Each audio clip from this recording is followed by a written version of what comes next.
Hi, good morning. Keralam ഒരു വലിയ പ്രതീക്ഷകളുടെ നാളുകളിലേക്കാണ് കാൽ വച്ചിരിക്കുന്നത്. വി ഡി സതീശൻ കേരളത്തിൻ്റെ മുഖ്യമന്ത്രിയായിട്ട് അധികാരമേൽക്കാൻ പോവുകയാണ്. വി ഡി സതീശനെ കേരളത്തിൻ്റെ മുഖ്യമന്ത്രിയായി പ്രഖ്യാപിക്കപ്പെട്ടത് മുതൽ സമൂഹത്തിൻ്റെ വിവിധ ഭാഗങ്ങളിൽ നിന്ന് വലിയ പോസിറ്റീവായിട്ടുള്ള ഒരു അപ്രോച്ചുകൾ കാണുകയാണ്. ജനങ്ങളെല്ലാവരും വലിയ പ്രതീക്ഷയിലാണ്. നമ്മുടെ നാട്ടിലെ വിവിധ തലങ്ങളിൽ പ്രവർത്തിക്കുന്ന ആളുകൾ അടക്കമുള്ള എല്ലാ ആളുകളും വലിയ പ്രതീക്ഷകളിലാണ്. അപ്പോൾ ഈ കഴിഞ്ഞ ദിവസങ്ങളിൽ വലിയ ചർച്ചയായിക്കൊണ്ടിരിക്കുന്ന ചില വീഡിയോകളുണ്ട് വി ഡി സതീശൻ്റെ തന്നെ.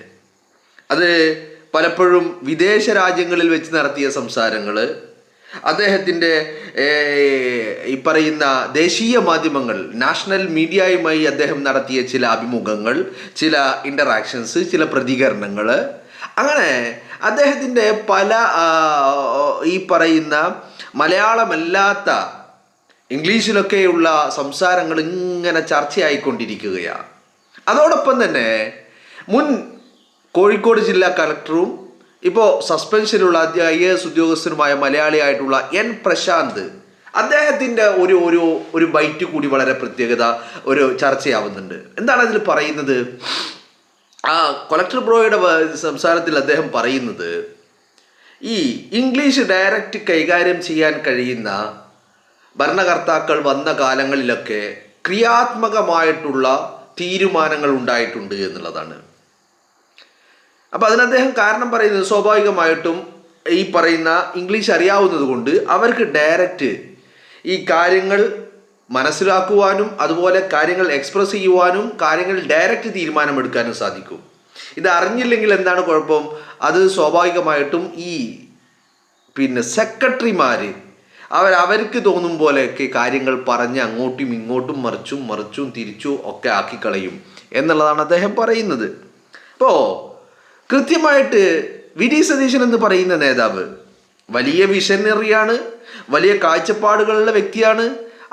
അതോടൊപ്പം തന്നെ അദ്ദേഹത്തിൻ്റെ എഡ്യൂക്കേഷണൽ ക്വാളിഫിക്കേഷൻ അത് വലിയ രീതിയിൽ അദ്ദേഹത്തിന് സഹായകമാകും അദ്ദേഹത്തിൻ്റെ ഈ ഒരു യാത്രയിൽ എന്നാണ് നമുക്ക് മനസ്സിലാക്കാൻ സാധിക്കുന്നത്. മനസ്സിലായില്ലേ? ഇപ്പം നമ്മൾ പലപ്പോഴും പലയിടങ്ങളിലും പിണറായി വിജയനൊക്കെ സംസാരിക്കുന്നത് നമ്മൾ കണ്ടു. കേരളത്തിൻ്റെ മുഖ്യമന്ത്രിയായിട്ട് കഴിഞ്ഞ 10 വർഷക്കാലം പിണറായി വിജയൻ പല രീതിയിൽ, അതും ദേശീയ മാധ്യമങ്ങളോടൊക്കെ സംസാരിക്കുമ്പോൾ അദ്ദേഹം, നമ്മളിപ്പോൾ ഒരാളെ കുറ്റപ്പെടുത്തുക എന്നൊന്നും അങ്ങനെ പറയാൻ പാടില്ല, പക്ഷെ അത് ഒരു കുറ്റം തന്നെയാണ്. കാരണം ഈ ഇന്നിൻ്റെ കാലഘട്ടത്തിൽ എനിക്ക് ലാംഗ്വേജ് ഇല്ല എന്ന് പറയുന്നത് അത് വലിയൊരു പ്രശ്നം തന്നെയാണ്. മനസ്സിലായില്ലേ? അപ്പോൾ ചില ആളുകളൊക്കെ പറയും അയാൾക്ക് ഭയങ്കര മറ്റേ കഴിവുണ്ട്, ആനയുണ്ട്, തേങ്ങയുണ്ട്, ഒരു മാങ്ങാത്തൊലിയുമില്ല. മനസ്സിലായില്ലേ? നിങ്ങൾ എന്താ കരുതുന്നത്? ഒരു മാങ്ങാത്തൊലിയുമില്ല. അതൊന്നും മുന്നോട്ട് കൊണ്ടുപോകാൻ കഴിയാത്തൊരു പ്രവണതയാണ്. കാരണം ഈ പറയുന്ന ഈ ജനാധിപത്യത്തിൻ്റെ ഭയങ്കര സൗന്ദര്യം എന്നൊക്കെ പറയല്ലേ, ജനാധിപത്യത്തിനൊരു സൗന്ദര്യമില്ല. ജനാധിപത്യത്തിന് യഥാർത്ഥത്തിൽ ഒരു സൗന്ദര്യമില്ല. ആ സൗന്ദര്യങ്ങൾ ഇല്ലാത്തത് കൊണ്ടാണ് ഇത്തരം പമ്പര വിഡ്ഢികളായിട്ടുള്ള ആളുകൾ അവിടെ കയറിയിരിക്കുന്നത്.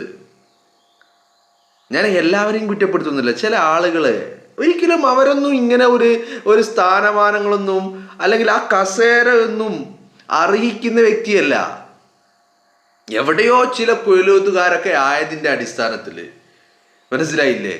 ഇപ്പം നിങ്ങൾ നോക്ക്, ഈ കഴിഞ്ഞ 5 വർഷക്കാലം കേരളത്തിൻ്റെ വിദ്യാഭ്യാസ മന്ത്രിയായിരുന്ന വി ശിവൻകുട്ടി, വിദ്യാഭ്യാസ മേഖലയിൽ ഈ ചങ്ങായി നടത്തിയ എന്തെങ്കിലും ഒരു പ്രവർത്തനം, ഇയാൾ വിദ്യാഭ്യാസ മന്ത്രിയായ 5 വർഷക്കാലം അവിടെ ഇരുന്നിട്ട് ചെയ്ത എന്തെങ്കിലും ഒരു പ്രവർത്തനം നിങ്ങൾ നോക്കിയേ,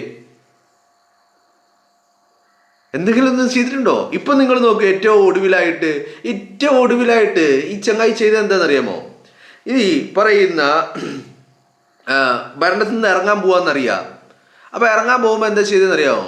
ഞാൻ ഭരണത്തിൽ നിന്ന് ഇറങ്ങാൻ പോവാണ്, ഞങ്ങളുടെ പാർട്ടി ഭരണത്തിൽ നിന്ന് ഇറങ്ങാൻ പോവാണ്, ഈ ജനങ്ങൾക്കൊരു പണി കൊടുക്കണം, അവർ ഞങ്ങളെ ഭരണത്തിൽ നിന്ന് ഇറക്കിയതിന് കാരണം ഒരു പണി കൊടുക്കണം എന്നുള്ള വൈരാഗ്യ ബുദ്ധിയോട് കൂടിയിട്ട് ഇപ്പോഴും ഗവൺമെൻറ് സ്കൂളുകളിൽ വിതരണം ചെയ്യാനുള്ള പുസ്തകങ്ങളുടെ അച്ചടി പൂർത്തീകരിച്ചിട്ടില്ല.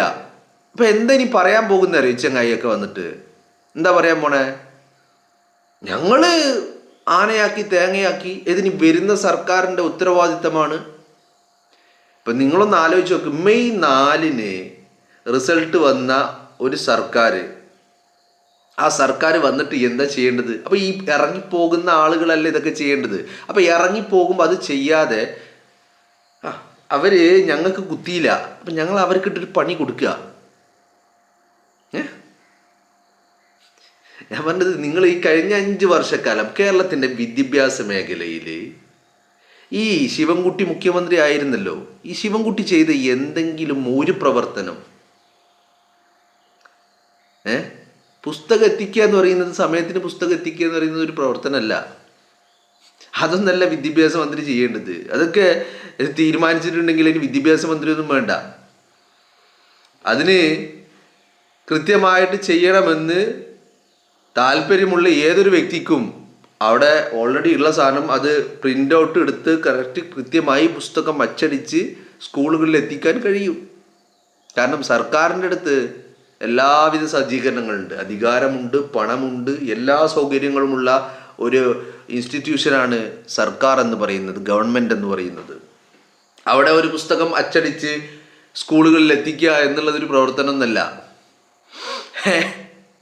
അപ്പോൾ ഈ 5 വർഷക്കാലം, അപ്പം ഞാൻ പറഞ്ഞു വരുന്നത്, ഒരു ക്രിയേറ്റിവിറ്റി, നമ്മുടെ മക്കൾക്ക് ഉപകരിക്കുന്ന ഒരു ക്രിയേറ്റിവിറ്റി പോലും ഇല്ലാതെ ആവുന്നത് ഇത്തരം കഴിവ് കെട്ടവന്മാർ വന്നിരുന്നതിൻ്റെ അടിസ്ഥാനത്തിലാണ്. അപ്പം ഞാൻ പറഞ്ഞു വരുന്നത്, വി ഡി സതീശനെ കുറിച്ച് ജനങ്ങൾക്ക് വലിയ കാഴ്ചപ്പാടുകൾ ഉണ്ടാകാനുള്ള കാരണം, ഒന്ന് അയാളുടെ നിലപാടാണ്, മറ്റൊന്ന് അയാളുടെ കാഴ്ചപ്പാടുകളാണ്, പിന്നെ അയാളുടെ ഒരു എന്താ പറയേണ്ടത്, അത്രയും കേപ്പബിൾ ആയിട്ടുള്ളൊരു വ്യക്തിയാണ്, പൊട്ടൻഷ്യലുള്ളൊരു വ്യക്തിയാണ്. അതിന് അയാളുടെ വായനകൾ, അയാളുടെ ക്വാളിഫിക്കേഷൻസ്, അയാളുടെ ബിരുദങ്ങൾ, 2 ബിരുദങ്ങളും 2 ബിരുദാനന്തര ബിരുദങ്ങളും ആ മനുഷ്യനുണ്ട്. അതിനെക്കൊണ്ട് എന്താ കാര്യം? അയാൾക്ക് എന്തൊരു കാര്യം പെട്ടെന്ന് കൺവേ ചെയ്യാൻ, അയാൾക്ക് കമ്മ്യൂണിക്കേറ്റ് ചെയ്യാൻ സാധിക്കും, പെട്ടെന്ന് കാര്യങ്ങൾ മനസ്സിലാക്കാൻ സാധിക്കും, തിരിച്ച് ഓർഡർ ചെയ്യാനും സാധിക്കും. അപ്പോൾ ഇതിനൊക്കെ ഒരു ഉപകാരം എന്താ? ഈ സെക്രട്ടറിമാർ പറഞ്ഞു കൊടുത്ത് മനസ്സിലാക്കി, തിരിച്ച് സെക്രട്ടറിമാർക്ക് പറഞ്ഞു കൊടുത്ത് മനസ്സിലാക്കി, പിന്നെ മനസ്സിലാക്കി വരുമ്പോൾ ഇയാൾ പറഞ്ഞത് പകുതി മനസ്സിലാക്കിയിട്ടുണ്ടാവില്ല, അയാൾ പറഞ്ഞത് പകുതി ഇയാളും മനസ്സിലാക്കിയിട്ടുണ്ടാവില്ല, അങ്ങോട്ട് കാര്യങ്ങൾ പോവുക. അപ്പോൾ വി ഡി സതീശനിലാണ് കേരളത്തിൻ്റെ പ്രതീക്ഷകൾ മൊത്തമുള്ളത്, അല്ലേ? ആ മനുഷ്യൻ്റെ കാഴ്ചപ്പാടുകൾ കേരളത്തിൽ ഇംപ്ലിമെൻ്റായി കാണാൻ വേണ്ടിയിട്ട് ജനം കാത്തിരിക്കുക. കാരണം ആ മനുഷ്യൻ പറഞ്ഞ വാക്ക് അത് അയാൾ പാലിക്കുമെന്ന് ഉറപ്പുള്ളത് കൊണ്ട്, അല്ലേ? ഒരുപാടധികം കാര്യങ്ങൾ ഇപ്പോൾ വന്ന് തുടക്കത്തിൽ തന്നെ ആ മനുഷ്യൻ ക്യാബിനറ്റിലേക്ക് കയറുന്നതിന് മുമ്പ് ആ മനുഷ്യൻ ചെയ്തത് ഈ കേരളത്തിലെ ജനങ്ങളുടെ മുന്നിൽ താൻ സ്വയം പരിഹാസ്യനാവാതിരിക്കാൻ വേണ്ടിയിട്ട് ഉള്ള തീരുമാനങ്ങളാണ്, അല്ലേ? പിണറായി വിജയനൊക്കെ അധികാരത്തിൻ്റെ മത്തങ്ങനെ തലക്ക് പിടിച്ചിട്ടേ എന്തൊക്കെയാ കാട്ടിക്കൂട്ടിയത്. ഇപ്പോൾ ക്ലിഫ് ഹൗസിൽ മ്യൂസിക് കേട്ടിട്ട് പശുക്കൾക്ക് ഉറങ്ങാൻ 40 ലക്ഷം രൂപയുടെ തൊഴുത്ത്. നിങ്ങളൊന്ന് കാര്യം ആലോചിച്ച് നോക്ക്. സാധാരണക്കാരനായ മനുഷ്യന് വീട് വെക്കാൻ 4 ലക്ഷം രൂപ, പശുക്കൾക്ക് 40 ലക്ഷം രൂപയുടെ തൊഴുത്ത്.